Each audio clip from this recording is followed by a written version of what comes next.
There are moments in royal life that no camera can fully capture. A hand on a shoulder, a kiss on a cheek, a slow curtsy offered not out of obligation, but out of something much deeper, out of love, out of grief, out of the quiet understanding that two people share when they have both stared down something that nearly took everything from them. These are the moments that slip past the crowds and the headlines and land somewhere much more personal. They don't need grand announcements. They don't need speeches or press releases.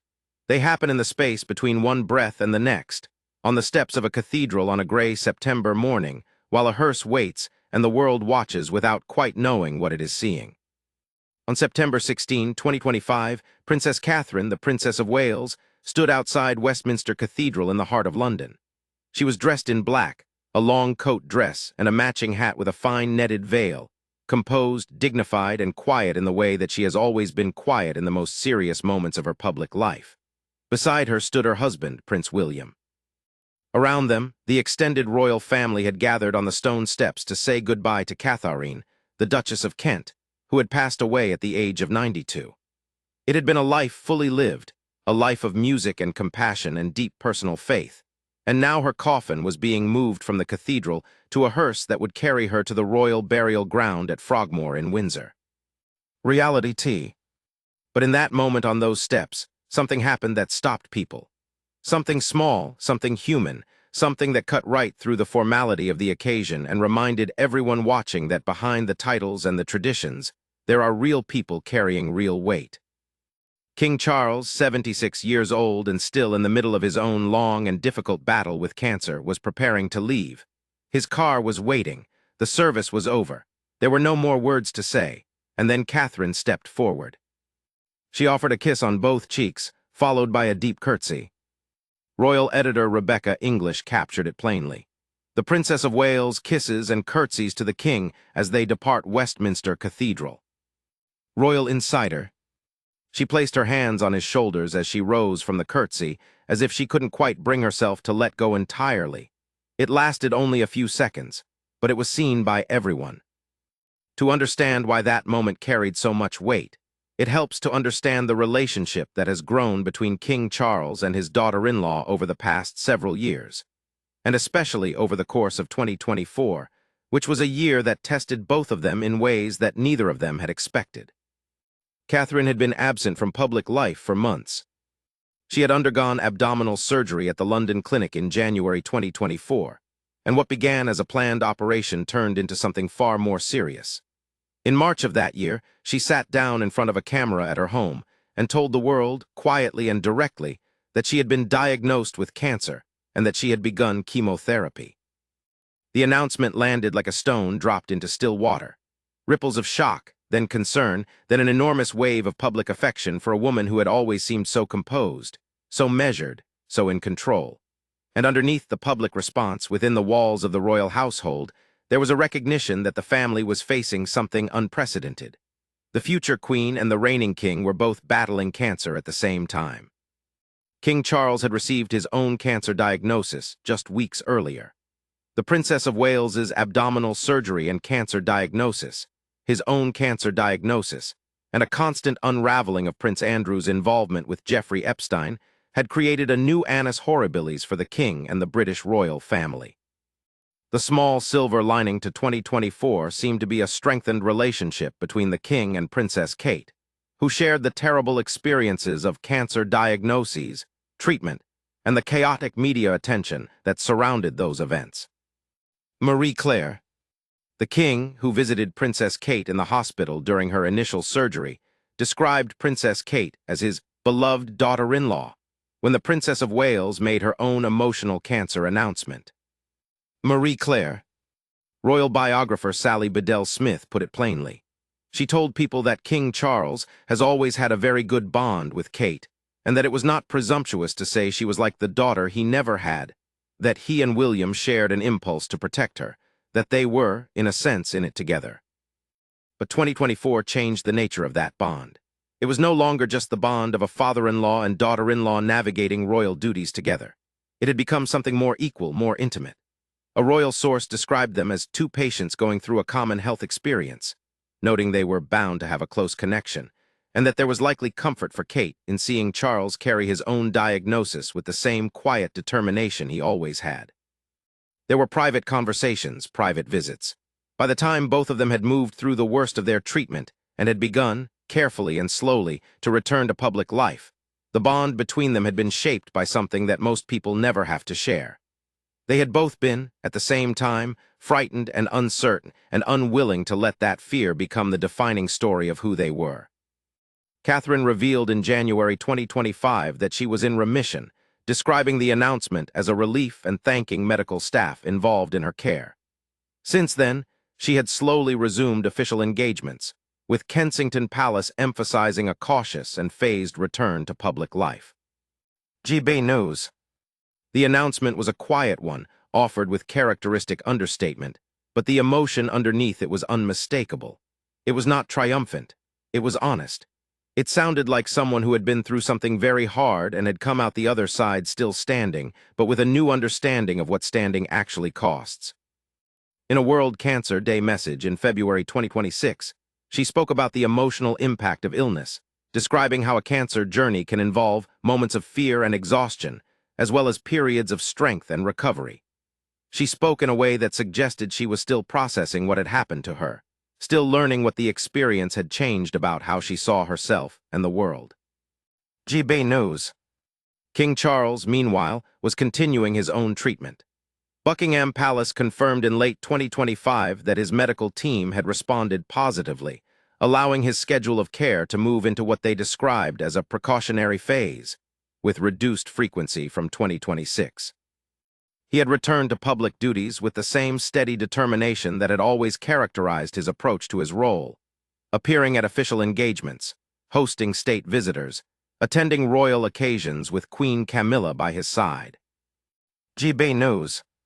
But he was still, in a real sense, still in the middle of something, still carrying something that the public could see in his face and in the careful pace at which he moved through his schedule. The funeral of Catherine, the Duchess of Kent, was on one level a family occasion, a gathering of the extended royal family to mark the passing of a woman who had been a significant presence in royal life for more than half a century. Catherine had married into the royal family with her wedding to Queen Elizabeth's cousin, the Duke of Kent. She was survived by her husband, their 3 children, and 10 grandchildren. Yahoo! The funeral at Westminster Cathedral marked the first Catholic funeral for a member of the British royal family in modern history, a historic occasion in its own right. But it was also simply a day of genuine grief, a family coming together to say goodbye to someone they had known and loved. AOL. King Charles was there. Prince William and Kate Middleton attended. Princess Anne and her husband Sir Timothy Lawrence were among the mourners. Sophie, the Duchess of Edinburgh, was present. Prince Andrew and his former wife Sarah Ferguson also attended, along with Prince and Princess Michael of Kent and the Duke and Duchess of Gloucester. Queen Camilla had been expected, but pulled out at the last minute due to acute sinusitis, sending her thoughts and prayers to the Duke of Kent and his family. AOL. The Duke of Kent followed closely behind the Duchess's coffin, assisted by his daughter Lady Helen Taylor, moving through the cathedral with the weight of decades of love made visible in every step. It was a moment of private grief made public in the way that royal funerals always are, and the family moved through it with the dignified composure that is required of them even in the deepest moments of personal loss. Hello. And then the royal family gathered on the steps outside, and Catherine stepped forward. The Princess of Wales had arrived at Westminster Cathedral dressed in a striking black coat dress and matching hat with a netted veil, standing alongside Prince William and Duchess Sophie as the family gathered on the cathedral steps. Royal Insider. The footage captured by cameras outside showed her calm and composed. As King Charles's car was brought round, she moved toward him with a quiet purpose that was entirely her own. Cameras captured the sweet, emotional moment, when the Princess of Wales gave her father-in-law a kiss on the cheek and kept a comforting hand on his shoulder while quickly curtsying. Marie Claire. Protocol usually frowns upon public displays of affection between royals, since they are expected to remain professional when out in front of royal subjects.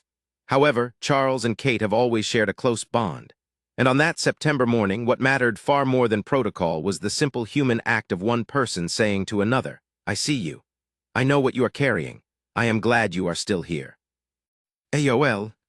The curtsy she offered was deep and formal, the bow of a future queen to a reigning king. But the hands that stayed on his shoulders as she rose from it told a different story. They did not let go immediately. They held on for just a moment longer than was strictly necessary.